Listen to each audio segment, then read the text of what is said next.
We've all grown up hearing certain facts from classrooms, parents, and pop culture. But what if most of them were completely wrong? From the myth that we only use 10% of our brain, to the lie that goldfish can't remember past 3 seconds, these widely believed ideas aren't facts at all.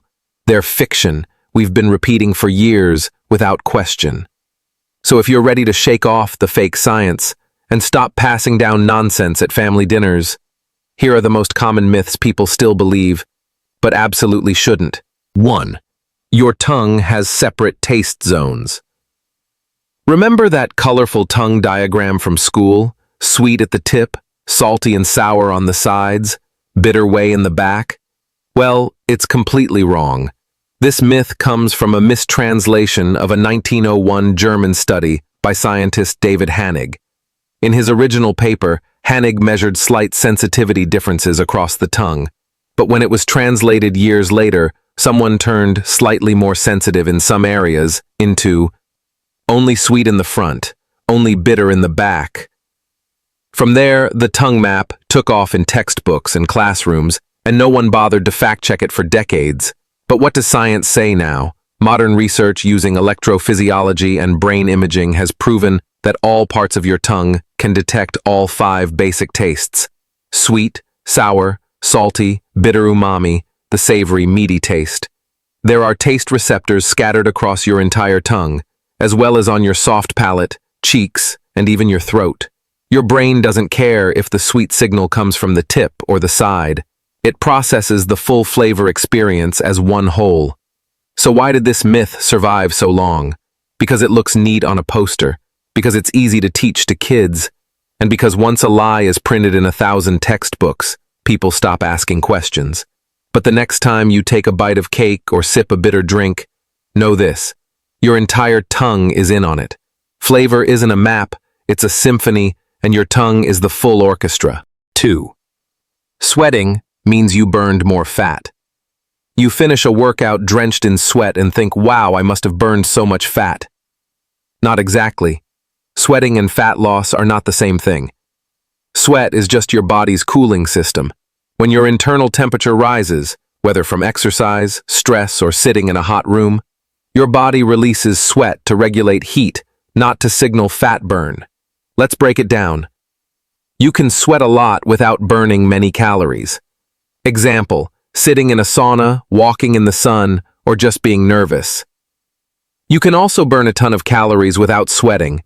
Example, swimming in cold water, doing strength training in an air-conditioned gym, or even walking briskly in cool weather. So what's actually happening when you sweat?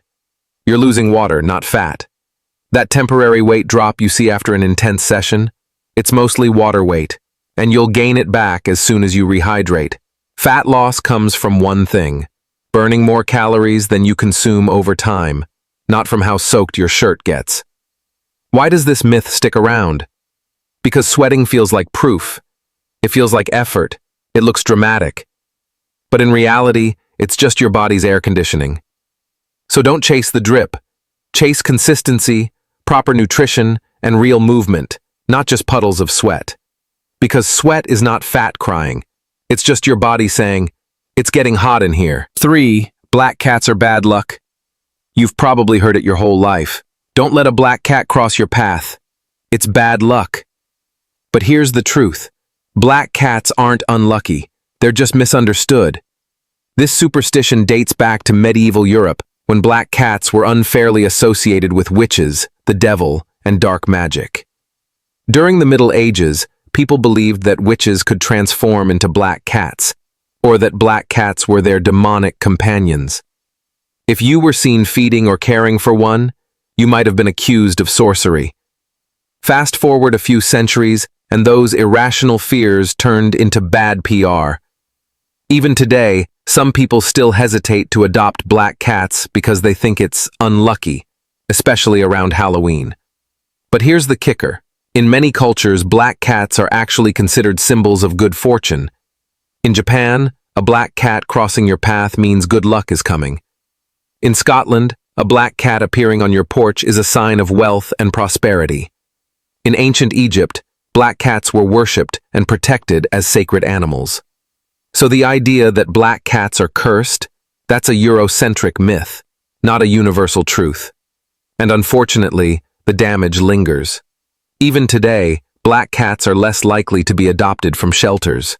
They often get passed over in favor of more photogenic colors, simply because of a superstition rooted in fear and fiction. So what's the real curse? It's not the cat. It's the stigma that keeps them unloved and overlooked. The next time you see a black cat, don't avoid it. Say hi, pet it, maybe even adopt it, because if luck is real, you just met yours. 4. You can detox your body with juices or teas. You've seen the ads. Flush out toxins. Lose 10 pounds in 3 days. Reset your body with our 7-day detox cleanse. Sounds healthy. Sounds scientific. But it's pure marketing hype and zero medical truth. Let's clear this up. Your body already has a built-in detox system. It's called your liver, your kidneys, your lungs, and your skin. These organs work 24/7 to filter out waste, break down harmful substances, and eliminate toxins through sweat, urine, and other natural processes.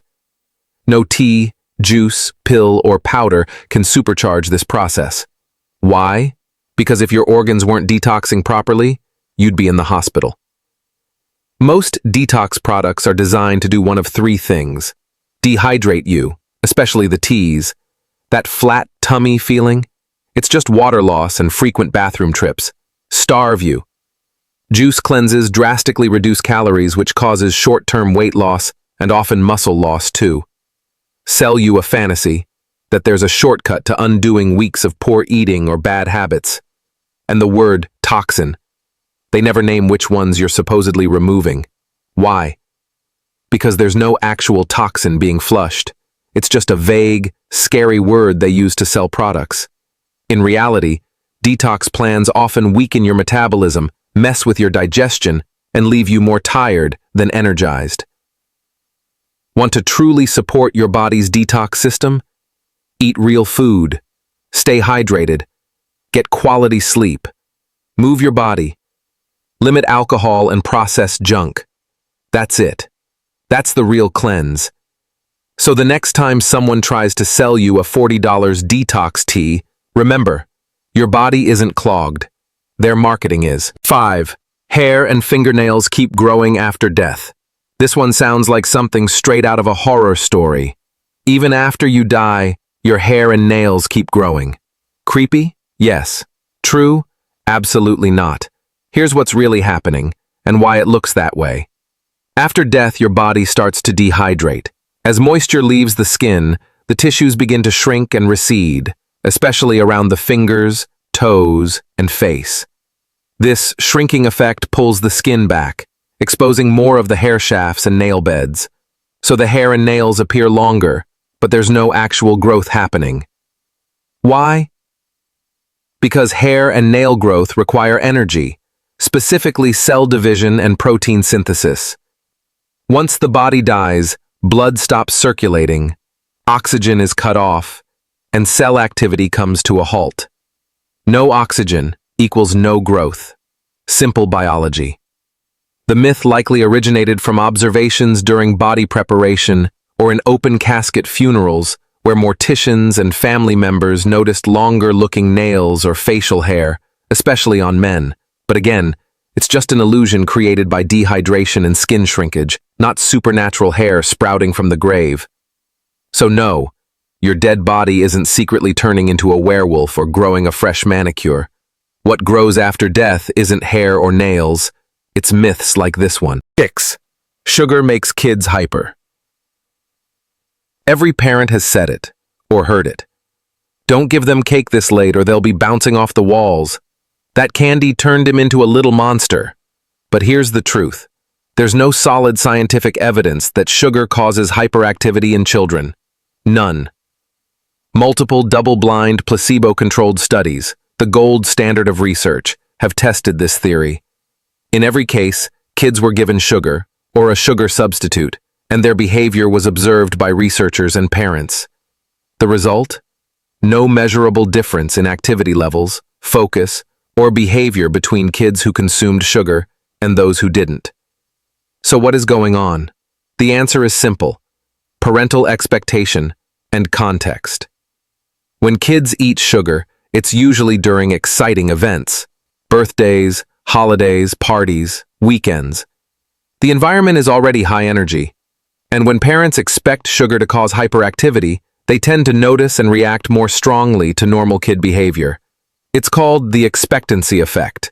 When you believe something will happen, you're more likely to interpret reality through that lens.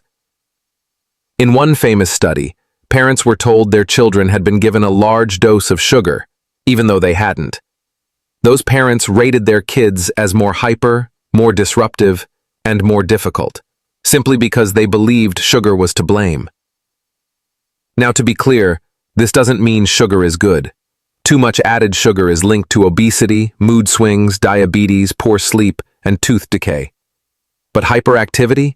That's not sugar's fault.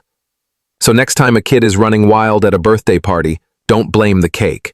Blame the balloons, the crowd, the loud music, or the fact that they're just being a kid, because the real sugar rush is probably just hype. 7. Humans have 5 senses. We've all been taught the same thing since childhood. Humans have 5 senses: sight, smell, hearing, taste, and touch. Neat, simple, easy to remember, and totally wrong. The idea of 5 senses dates all the way back to Aristotle over 2,000 years ago. But modern science says we actually have at least 14 to 20 different senses, depending on how you define a sense. Here are just a few your science teacher probably never mentioned. Equilibrioception, your sense of balance and spatial orientation.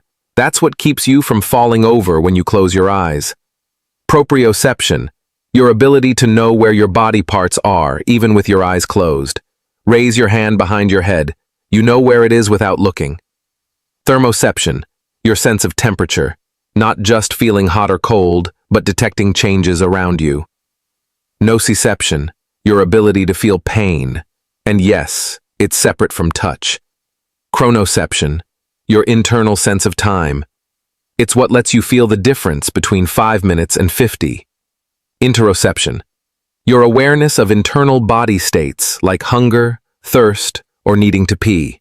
Magnetoception, a debated one, but some studies suggest humans may have a faint ability to detect magnetic fields. And those are just the major ones.